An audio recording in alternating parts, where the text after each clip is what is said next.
Kejadian kecelakaan di Desa Jantang, mobil Kia masuk warung Fajar di Desa Jantang. Warungnya hancur.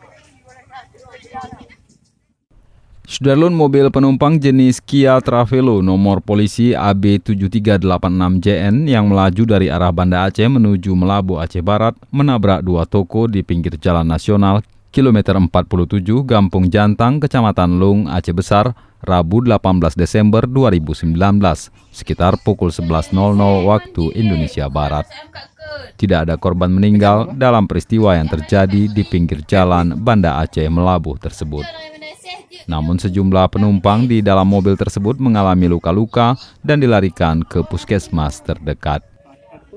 Kondisi kedua toko milik M. Fajar itu rusak parah dengan kondisi atap kedua toko tersebut rubuh. Begitu juga dengan kondisi mobil yang menabrak juga rusak parah. Dari keterangan warga sekitar, mobil Kia tersebut melaju dalam kecepatan tinggi dengan kondisi jalan di depan toko sedikit menikung.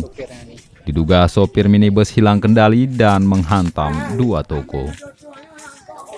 Dari Lung, Aceh Besar, Misran Asri, Serambion TV.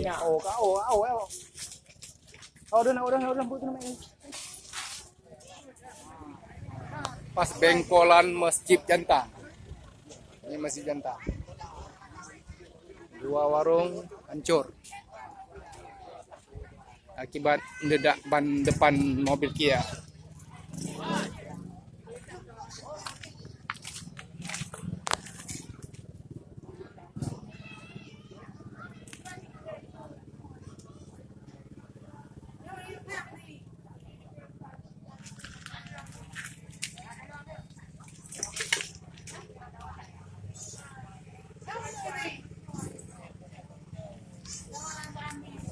Ya.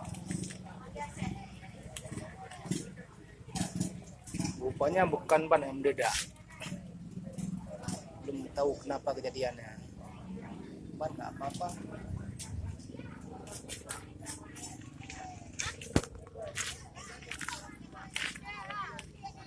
Aneh kamphan mah, aneh puan mah. Aneh ucu pan